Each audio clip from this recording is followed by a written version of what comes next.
অমৃত যে করে কীর্তন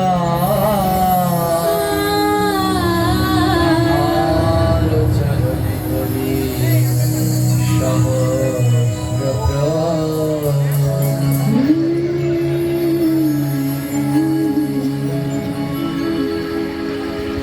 জয় নিতাই। কেউ কথা বলবেন না। ভাগবত পাঠের জন্য সবার আগে যেটা দরকার সেটা হলো একটা শান্ত পরিবেশ। শান্ত পরিবেশ ছাড়া হরিকথা শ্রবণ করা যায় না। আজ এত ভক্তের সমাগম, যতটুকু জায়গা তার থেকে 3 গুণ বেশি ভক্ত। আর এনারা যে বললেন কারেন্টের টান, সকলের চরণে অনুরোধ জানাচ্ছি আপনারা একটু সতর্ক হন, কারণ বিভিন্ন উৎসবের মধ্যেই দুর্ঘটনা ঘটে। কারেন্ট, গ্যাস, আগুন এগুলো থেকে খুব সাবধান থাকাই উত্তম। এই সবাই আবেগকে কাজে না লাগিয়ে বিবেককে কাজে লাগান। আবেগের বশে ছোটাছুটি না করে বিবেককে কাজে লাগান, যেন সবাই মিলে সুন্দর করে আদ্যকার হরিকথাটা আমরা পরিচালনা করতে পারি। আজ একটি পরম পবিত্র তিথি। আজ 365 দিনের মধ্যে 18টা শুভ দিন রয়েছে, তার মধ্যে আজকে হলো একটি। আজ হলো পবিত্র গুরু পূর্ণিমা। জগতের যত গুরু, সমস্ত গুরুর সৃষ্টি হয় এই গুরু পূর্ণিমার দিনকে। তাই দূর দূরান্ত থেকে এই পবিত্র গুরু পূর্ণিমায় হরিকথায় যারা ছুটে এসেছেন, সেই ভ্রমরের মতো সকলার রাতুর চরণে এই অধম পুনরায় দণ্ডবত প্রণাম জ্ঞাপন করছেন। আদ্যকার আমাদের আলোচ্য বিষয়বস্তু গুরুকরণ। তো চলুন এ সম্বন্ধে ভাগবত কি বললেন।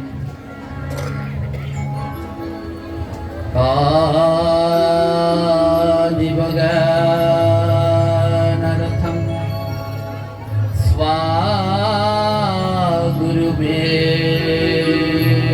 স্বাগুরুমেবাভিগচ্ছ সমিতপানিহ শ্রুতিয়া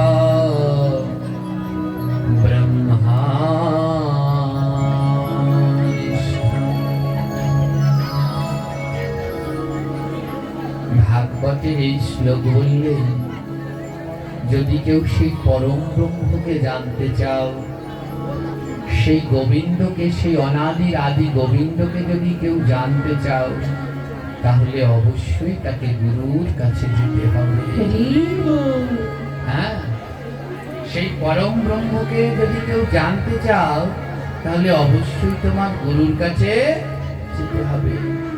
কারণ মহাপ্রভু বললেন, আশ্রয় করিয়া ভজে তারে কৃষ্ণ নাহি ত্যাজে, আর সব মরে অকারণ। আশ্রয় করিয়া ভজে, অর্থাৎ ভজন করতে হবে আশ্রয় করে। বলে কাকে আশ্রয় করব? বলে শ্রী গুরুকে। হ্যাঁ, যেমন বানর ছানা দেখবেন, ওর বাঁচতে হলে ওকে মাকে আশ্রয় করতে হয়। মাকে কেমন করে শক্ত করে ধরে থাকে, কারণ বানর তো এক ডাল দিয়ে আরেক ডালে লাফায়, আরেক ডাল দিয়ে আরেক ডালে লাফাচ্ছে। হ্যাঁ, মাদারি করে পরশু দিনকে দেখলাম বানর, আমার বাচ্চা, ছোট্ট ছোট্ট বাচ্চাগুলো কিভাবে শক্ত করে ধরেছে। কারণ ওর মা যখন লাফ দেবে, যদি একবার পড়ে যায়, ওই 5 তালা দিয়ে লাফ দিচ্ছে, বাচ্চা পড়ে গেলে ওখানেই। ভজন করতে হলে বানর ছানার মতো আঁকড়ে ধরতে হবে শক্ত করে। বলে কাকে ধরবো? গুরুদেবকে। আর যিনি ভজনে বানর ছানার মতো গুরুকে শক্ত করে আঁকড়ে ধরতে পারে, তার আর পড়ে যাওয়ার ভয়। আমরা অনেকেই ভক্তি পথে আসি, গোবিন্দের নামে নামি, কিন্তু বেশি দিন টিকতে পারি না। বেশি দিন টিকতে পারি না। কেন পারি না? কারণ আমাদের গুরুদেবের উপর ভক্তিটা নাই। কিন্তু গুরু বন্দনা আমরা পাঠ করি এই জন্য প্রত্যেকটা মানুষের প্রতিদিন, হ্যাঁ দেখবেন দীক্ষা নিলে পরে গুরুদেব একটা চার্ট দেবে, ওই চার্টের মধ্যে লেখা আছে নিত্যকর্মের প্রথমটাই লেখা আছে গুরু বন্দনা, দ্বিতীয়টা লেখা আছে বৈষ্ণব বন্দনা। প্রতিদিন প্রত্যেক ভক্তদের গুরু বন্দনাটা পাঠ করা উচিত। ওই গুরু বন্দনার ভিতরে লিখেছেন গোস্বামীপাদ, গুরুকে মনুষ্য জ্ঞান না কর কখনো,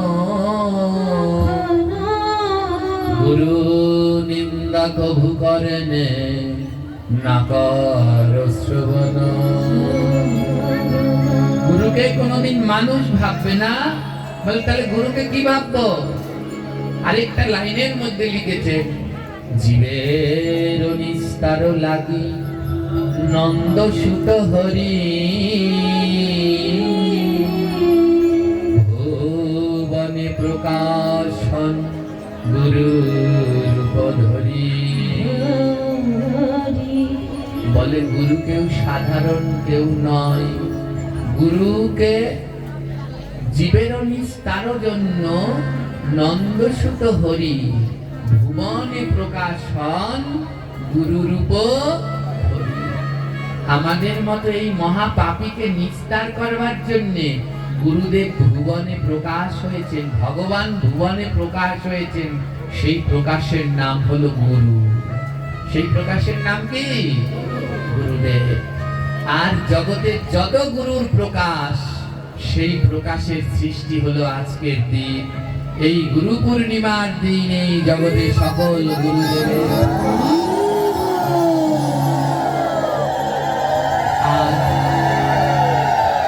আমরা বড় ভাগ্যবান যে সেই পরম পবিত্র দিনে আমরা ভগবানের কথামৃত শ্রবণ করবার সুযোগ পেয়েছি।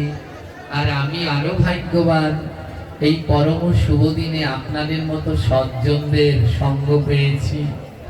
হ্যাঁ ওমা, সমুদ্রের জল কেমন লাগে? কেউ খেয়েছেন কোনোদিন? সমুদ্রের জল যারা ঘুরতে গিয়েছেন কেমন লাগে?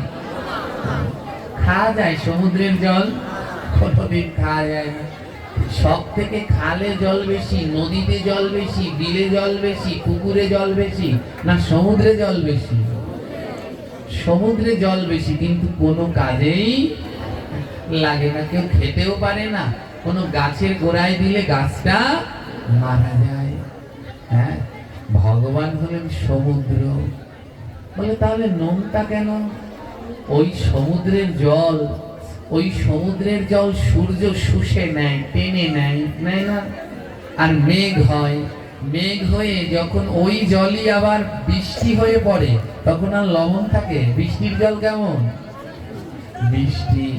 তাই আমার গোবিন্দ হলেন সমুদ্র, আর সেই সমুদ্রের জল যখন বৃষ্টি হয়ে সব জায়গায় ছড়িয়ে পড়ে, সেই বৃষ্টি হলো শ্রী গুরুদেব।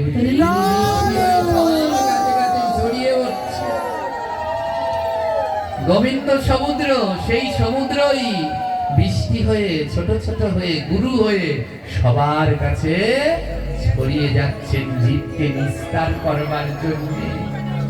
তাই বললেন গুরুকে মানুষ্য কেন না করো কখনো, গুরুকে কোনোদিন মনুষ্য ভাববে না। বলে যদি আমি গুরুর মধ্যে লোভ দেখি তাহলে কি করব? মহাজন বললেন গুরুকে আমাদের ভগবানের 10টা অবতার। কয়জন অবতার? 10 অবতার, আর অংশ 24।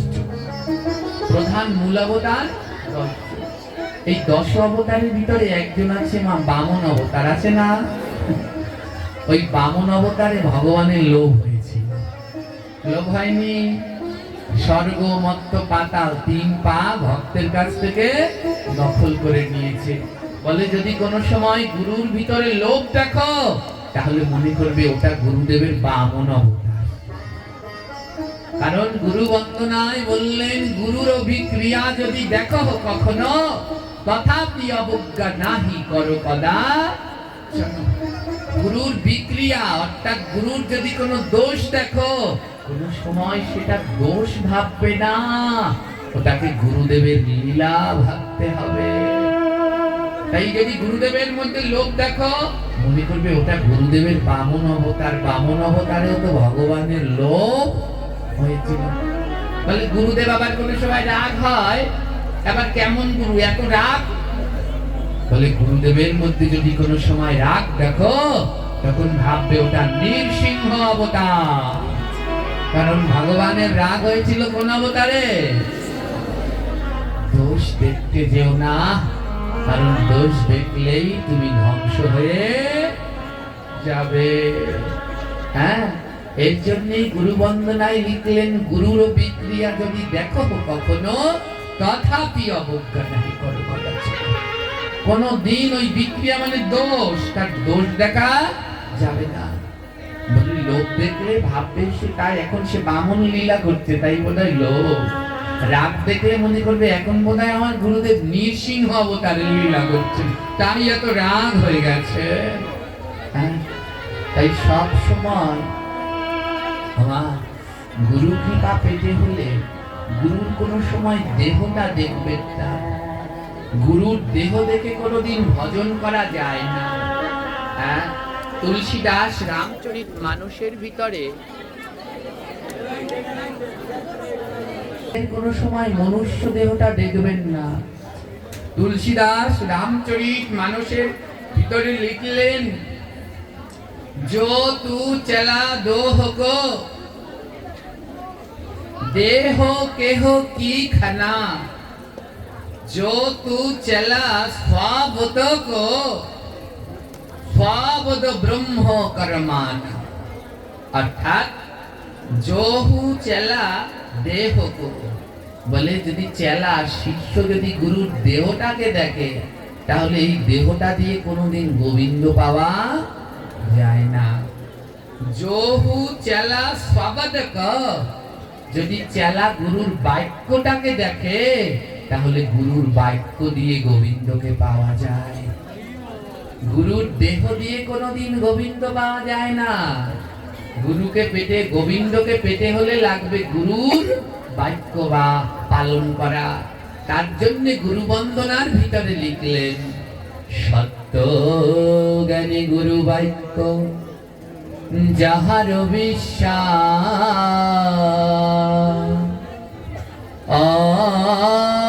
অবশ্য তাহার হয় ব্রজ ভূমে বাস। সত্য জ্ঞানে গুরু বাক্য যাহার বিশ্বাস। গুরুর দেহকে ভালোবাসলে কোনোদিন গুরু পাবে না, ভালোবাসতে হবে গুরুর বাক্যকে। গুরুদেব কি বললেন, কি শিক্ষা দিলেন, কি বাণী দিলেন, সেই বাক্য পালন করতে হবে। যদি গুরুর বাক্য পালন না করেন, তাহলে কোনোদিন গুরু গোবিন্দ পাওয়া হবে না। আমি আমার একটা বাণীর মধ্যে লিখেছি, মন্ত্র দিলে শিষ্য হয়, সন্তান কভু নয়। সন্তান হতে গেলে গুরুর বাক্য পালন করতে হয়। তাই গুরুর শিষ্য হয়েও না, গুরুর সন্তান হও। আর গুরুর সন্তান হতে গেলে অবশ্যই গুরু বাক্য পালন করতে হয়। তাই কোনোদিন গুরুর দোষ দেখা উচিত নয়। যদি গুরুর দোষ দেখতে চান, গুরু কি করলো না করলো তা দিয়ে আপনার কিছু আসে যায় না। আপনার কর্ম হলো, আমি দীক্ষা নিয়েছি, আজ থেকে আমার কাছে গুরুই স্বয়ং ভগবান। ওই যে জীবের নিস্তার লাগি নন্দসুত হরি, ভুবনে প্রকাশ হন গুরুরূপ হরি। আজ থেকে আমার কাছে গুরুই ভগবান, গুরু ছাড়া আমার আর কোনো দ্বিতীয় পথ নেই। তাই আজ থেকে গুরুকেই, গুরুর কোনো আমি দোষ দেখব না। ধ্যান দিন, পুরাকালে এক সত্যনিষ্ঠ রাজা ছিলেন। ওই রাজার রানী, ওনাদের বাড়িতে এক ব্রহ্মচারী আসতেন। প্রত্যেক দামোদর মাসে এক ব্রহ্মচারী আসতেন। হ্যাঁ, ব্রহ্মচারী কোনো বিয়ে চুরো করেনি, গেরুয়া বসন পরা, প্রত্যেক দামোদর মাসে আসতেন এবং এক মাস ধরে রাজার বাড়িতে থাকতেন। তো রাজার রানীর ওই ব্রহ্মচারীর ভক্তি দেখে খুব ভালো লেগেছে। রাজার রানী মনে মনে সিদ্ধান্ত নিলেন এই ব্রহ্মচারীর কাছ থেকেই দীক্ষা নেব। মা, দীক্ষা নেয়ার আগে আপনি অনেক গুরুকে যাচাই করতে পারেন, কিন্তু দীক্ষা নেয়ার পরে আর গুরুকে যাচাই করার অধিকার নাই। হ্যাঁ, কি করলেন জানেন? ওই ব্রহ্মচারীর কাছ থেকে রাজার রানী ব্রহ্মচারীর তো আর আনন্দ ধরে না। ব্রহ্মচারীর মনের ভিতরে লোভ ছিল, কিন্তু রাজার রানী ছিল নির্লোভ।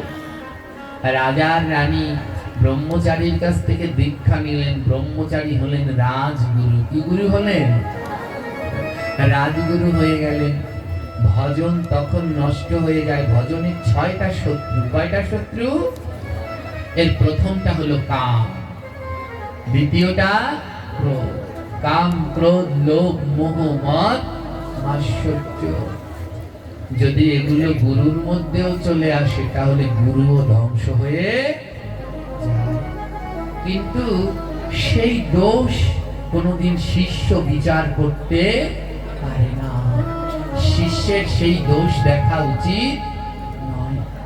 জানেন, ওই ব্রহ্মচারী, যিনি একজন নৈষ্ঠিক ব্রহ্মচারী ছিলেন, একবার ওই রানীমা নিজের হাতে ওই গুরুদেবের সেবা করেন। প্রতিদিন নিজের হাতে গুরুদেবের সেবা করেন। তো রানীমা অসুস্থ হয়ে পড়লেন। তো অসুস্থ হয়ে গেছেন, তো তাই রানীরা নিজের হাতে সেবা করতে পারছেন না, খুব অসুস্থ। তাই রানী কি করলেন? তাদের বাড়ির যিনি পরিচালিকা, পরিচালিকা তো বোঝেন, কাজের লোক যিনি, সেই পরিচালিকা, একটা যুবতী মেয়ে, সেই পরিচালিকাকে পাঠালেন, তুমি আমার গুরুদেবের একটু সেবা শুশ্রূষা করো। আমি তো অসুস্থ, এই অবস্থায় তো আমি গুরুদেবের যত্ন নিতে পারছি না, তুমি একটু সেবা শুশ্রূষা করো। ওই পরিচালিকা গুরুদেবের সেবা শুশ্রূষা করতে শুরু করলেন। কিন্তু গুরুদেবের মনের ভিতরে চলে আসলো কামনা। ওই নারীকে দেখে, ওই কাজের মেয়েকে দেখে, ওই পরিচালিকাকে দেখে গুরুদেবের মনের ভিতরে চলে আসলো কামনা। আর ভজনের শত্রু কয়টি? জোরে বলেন। আর প্রথমটা কি? কামনা চলে আসলো। আর যখনই কামনা চলে আসলো, একদিন গুরুদেব ওই কাজের মেয়েকে প্রস্তাব দিল, আমি তোমায় বিয়ে করতে চাই। কাজের মেয়ে দুনয়ন থেকে জল দিচ্ছে, আপনি কি বলছেন? আপনি একজন ব্রহ্মচারী। ওমা, কামনা এত খারাপ জিনিস, এত খারাপ জিনিস, ভজন নষ্ট করবার জন্য আর কিচ্ছু লাগে নাই, একটা জিনিসই যথেষ্ট। যা আমি আমার নিজের চোখে দেখেছি।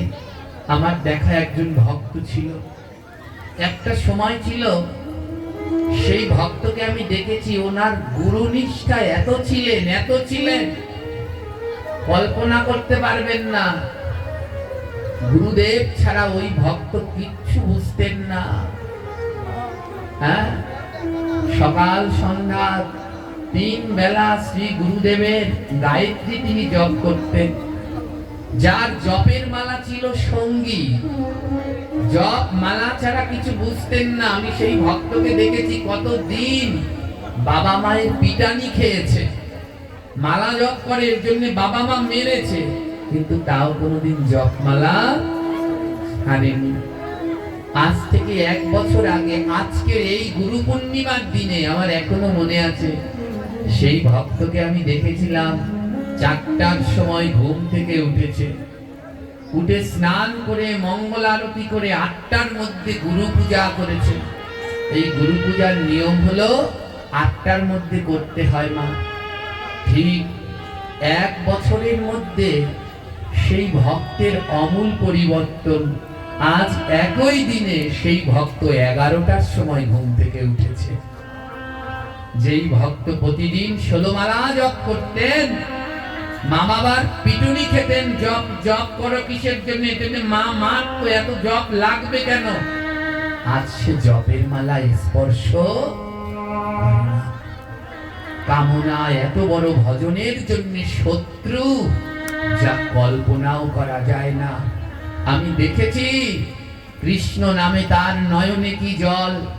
আমি জীবনে অনেক গুরু ভক্ত দেখেছি, কিন্তু আমি যেই ভক্তের কথা বলেছি এর মতো এত গুরু ভক্তি আমি অন্য কারো মধ্যে দ্বিতীয় দেখিনি। কিন্তু কি আশ্চর্য এই কামনা, এত গুরু ভক্তিকেও সে নষ্ট করে দিতে পারল।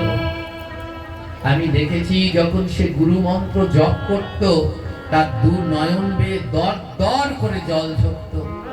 এখনো সে গুরু মন্ত্র জপ করে, আমি লক্ষ্য করে দেখেছি এখন আর তার দু নয়নে জল ঝরে না, নষ্ট করে দেয় কামনা। আজ সেই নৈষ্ঠিক ব্রহ্মচারী প্রেমে পড়ে গেলেন। কার প্রেমে পড়লেন? একটা কাজের মেয়ে। হ্যাঁ, কাজের মেয়েটা কাঁদছে, আপনি কি করছে? আমি এই বাড়ির একটা কাজের মেয়ে আর আপনি রাজগুরু, আপনার মাথা খারাপ হয়ে গেছে। গুরুদেব কাজের মেয়েটাকে প্রলোভন দেখাচ্ছে, শোনো কাজের মেয়ে, তুমি যদি আমায় বিবাহ করো তুমি রাজগুরু মাতা হবে, তোমায় সবাই গুরু মা বলে ডাকবে, এখনো সময় আছে। তুমি যদি আমায় বিয়ে করো, স্বইচ্ছায় বিবাহ করো, তাহলে গুরু মা হবে। আর যদি বিবাহ না করো, রাজার কাছে এমন নালিশ দেব না তোমার চাকরি শেষ হয়ে যাবে। কাজের মেয়ে আর কি করবে? গুরুদেবকে বিবাহ করে নিলেন।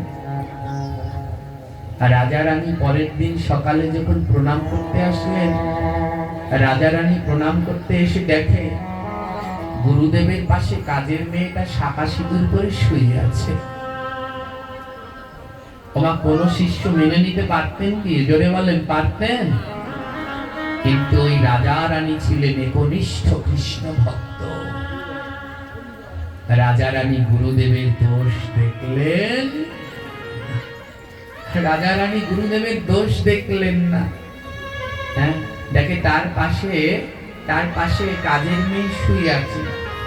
একজনে গিয়ে রাজার কাছে নালিশ দিচ্ছে, ছি ছি ছি ছি, তো তোমাদের গুরুদেব কাজের মেয়েকে বিবাহ করেছে, কাজের মেয়েকে বিবাহ করেছে, সে তাকে নিয়ে শুয়ে আছে। রাজা বলছে ওটা গুরুদেবের লীলা। আমার শ্রীকৃষ্ণ তো যখন মথুরায় গেল কুব্জাকে উদ্ধার করেনি, কুব্জার হাতে পানি গ্রহণ করেনি। যদি তাকে সেদিন উদ্ধার করতে পারে তাহলে ওকে কেন পারবে না? গুরু যদি করে বেশ্যায় গমন, তবুও গুরু প্রদীপ পাবন। কানে হাত দিয়ে একবার বলুন শ্রী বিষ্ণু। আমা গুরু যদি বাইজি বাড়িতে যায় তাহলেও গুরু প্রদীপ পাবন। কেন গুরু বাইজি বাড়িতে যায়? বলে গুরু বাইজি বাড়িতে বাইজির নাচ দেখার জন্য যায় না, গুরু বাইজি বাড়িতে যায় বাইজিকে উদ্ধার করবার জন্য। তার প্রমাণ হরিদাস ঠাকুর উদ্ধার করেনি লক্ষবীরাকে, তার প্রমাণ রামকৃষ্ণ দেব উদ্ধার করেনি সেই বাইজিকে। তাই গুরুদেবের কোনোদিন দোষ দেখা উচিত না। জানেন, রাজা আর রানী দোষ দেখলেন না, সবাই মিলে ছেঁচা করছে, কিন্তু রাজা রানীর ভক্তি একটুও নড়েনি, একেবারে অটুট। আগেও যেমন গুরু ভক্তি ছিল, এখনো ঠিক সেই একই রকম গুরু ভক্তি। অনেকদিন থাকার পরে দেখুন, যে দামোদর মাস করতো, যে দামোদর মাসে ব্রহ্মচারী থাকতো, সে দামোদর মাসে বিয়ে করে নিয়েছে। কামনা এমন। দামোদর মাস কেটে গেল, গুরুদেব বাড়িতে যাবেন। রাজা প্রতি বছর যেমন করে পালকিতে করে গুরুদেবকে দিয়ে আসে, এই বছরও রাজা ওই গুরু মা, ওই কাজের মেয়েকে, আগে বলতো তাকে কাজের মেয়ে, আর এখন তাকে বলে গুরু। এটাই হলো দৈবের ঘটন। হ্যাঁ, সেই কাজের মেয়েকে মা, গুরু মা বলে ডাকছে। রাস্তা দিয়ে সেই পালকিতে করে রাজা, দেখুন তার গুরু ভক্তিটা দেখুন। রাজা নিজে কাঁধে করে, পালকিতে করে, কাঁধে পালকির একটা ডাক নিজে নিয়েছেন, আর রানীমা চামর দিয়ে বাতাস করছেন। একদিন যেই রাজা রানীকে ওই কাজের মেয়ে বাতাস করত, আজ সেই কাজের মেয়ে হয়েছে গুরু মা। রানীর ভক্তি কমেনি। রানী সেই কাজের মেয়েকে চামর পাকা দিয়ে বাতাস করে যাচ্ছে। এই হলো গুরু ভক্তি। সাবধান হন, আমাদের সবার যেটা কম সেটা হলো গুরু ভক্তি। খুব কম, খুব কম। পদ্ম পাতার জলের মতো, কচু পাতার মধ্যে জল রাখলে যেমন থাকে না, একটু পরে পড়ে যায়, আমাদের গুরু ভক্তিটাও তদ্রূপ, একটুখানি থাকে আবার একটু পরে পড়ে যায়। তাই শক্ত হন। জানেন, বনের মধ্যে দিয়ে সেই রাজা নিজের কাঁধে করে গুরুদেবকে নিয়ে যাচ্ছে, আর রানীমা চামর দিয়ে বাতাস করছেন। সবাই ছেঁচা করছে, কিন্তু রাজা রানীর ভক্তি একটুও যায়নি। বলে তো গুরুদেবের লীলা, কেন গুরুদেবের দোষ দেখব? যদি কোনো জন্মে এমন পারেন, এমন যদি কোনো জন্মে পারেন গুরুদেবের দোষ না দেখতে, তাহলে সে জন্মে গোবিন্দ প্রাপ্তি হবে। মন দিয়ে শুনবেন জায়গাটা। যখন গভীর বন দিয়ে যাচ্ছে, গুরুদেব রাজাকে ডেকে বলছে, রাজা আমার খিদা পেয়েছে, যাও বন থেকে ফল এনে দাও। রাজা গুরু আজ্ঞায় দৌড়ে বনের মধ্যে ফল আনতে গেলেন। আর বনের মধ্যে একটা আশ্চর্য ফল পেলেন। ওই ফলটা রাজা নিজেও জীবনে কোনোদিন দেখেনি। খুব সুন্দর রং, বৃহৎ ফল। রাজা ভাবলেন, দেখতে এত সুন্দর, খেতেও বোধহয় খুব ভালো হবে। রাজা ফলটা নিয়ে দৌড়ে গুরুর কাছে আসলেন। গুরুদেব, এই যে ফল এনেছি। মা, রাজার মনের ভিতরে তো কোনো ঝামেলা নেই, গন্ডগোল নেই, কিন্তু গন্ডগোল কার মনে? জোরে বলে, গুরুর মনে। গুরু বলে, নিশ্চয়ই এটা বিষ ফল হবে। রাজাকে এত মানুষ এত কিছু বলছে, নিশ্চয়ই এটা বিষ ফল। রাজা বন থেকে এই ফল আমাকে খাইয়ে আজ বনের মধ্যে আমাকে মেরে ফেলবে। গুরুর মনের ভিতরে সন্দেহ। গুরু বলছে, রাজা তুমি যে আবার এই ফল আনলে, ফলের নাম কি? এ ফল তো আগে কোনোদিন দেখিনি, এ ফলের নাম বলো। রাজা বলে, গুরুদেব আমি নিজেও জানি না। গুরু বলে, আমি খাবো না। যাও আগে এই ফলের নাম জেনে আসো। গভীর বন, ওই গভীর বনে কার কাছে জিজ্ঞেস করবে? কিন্তু গুরু বলেছে জেনে আসো, গুরু আজ্ঞা। রাজা বনের মধ্যে ছুটতে লাগলেন। দেখে এক ঋষি ধ্যান করছে। ঋষি ডাক দিয়েছে, রাজা এদিকে আসো। আর রাজা গেলেন। ঋষি বল, তুমি এই ফলের নাম খুঁজছো তো? হ্যাঁ। আপনি কি জানেন এই ফলটার নাম কি? ঋষি বলল, হ্যাঁ জানি। তোমার গুরুকে গিয়ে বলবে এই ফলের নাম কর্মফল। হ্যাঁ, এই ফলের নাম কর্মফল। আর এই ফলের নামটা আমি যে তোমায় বললাম, তুমি গুরুকে বলবে না। বলে, আমার গুরুদেব জানতে চেয়েছে যে। বলে, গুরুকে গিয়ে বলবেন, গুরুদেব এই ফলের যে কি নাম ফলের মধ্যে লেখা আছে। মুনি শিখিয়ে দিলেন, গুরুদেবকে গিয়ে বলবেন ফলের কি নাম তা ফলের মধ্যে লেখা আছে। গিয়ে তোমার গুরুকে বলবে ফলটা কাটো। কাটলে পরেই দেখতে পাবে ফলের মধ্যে লেখা আছে ফলের কি নাম। রাজা সেই মুনির আদেশে ফলটা নিয়ে গুরুর কাছে গেলেন। আর গিয়ে বললেন, গুরুদেব এক মুনির সাথে দেখা হয়েছে। মুনি বলেছে এই ফল কাটলে মধ্যে, এই ফলটাকে কাটলে পরে এর মধ্যে লেখা আছে কি নাম। গুরুদেব বলে, দাও তো বটিটা, দাও তো। গুরুদেব ফলটাকে কাটলেন, আমার দুই ভাগ করলেন। যখন দুই ভাগ করলেন, দেখে সত্যি ফলের উপরে লেখা, ওই যখন কাটলেন ফলের উপরে লেখা কর্ম। কয় ভাগ করলেন? এই পাশেও লেখা কর্মফল, এই পাশেও লেখা কর্মফল। গুরুদেব দেখলেন ওই ফলকে দুই ভাগ করেছে, আর ওই দুই ভাগের মধ্যে এক ভাগে দেখা যাচ্ছে রাজা, এক ভাগের মধ্যে দেখা যাচ্ছে রাজা আর রানী একজন আরেকজনের হাত ধরে বৈকুণ্ঠ ধামে যাচ্ছে। আরেক ভাগের মধ্যে দেখা যাচ্ছে গুরুদেব আর ওই কাজের মেয়েটা একজন আরেকজনের হাত ধরে নরকের দিকে যাচ্ছে। বুঝতে পারলেন অর্থটা? যখন ফলটাকে কাটলেন, লেখা কি দুই পাশে কি লেখা? আর এক পাশে গুরুদেব দেখতে পাচ্ছেন যে সেই গুরু আর সেই কাজের মেয়ে একজন আরেকজনের হাত ধরে কোথায় যাচ্ছেন। আরেক পাশে দেখা যাচ্ছে রাজা আর রানী একজনে আরেকজনের হাত ধরে কোথায় যাচ্ছে? বৈকুণ্ঠ ধামে যাচ্ছে। গুরুদেব বুঝতে পারলেন, গুরুদেব বুঝতে পারলেন রাজার রানী তার গুরু ভক্তিতে অটুট ছিল, কিন্তু গুরুর মনে কামনা ছিল, তাই গুরু হয়েও গুরু গেল নরকে, আর শিষ্য গুরু সেবা করে গেল গোবিন্দের বৈকুণ্ঠ।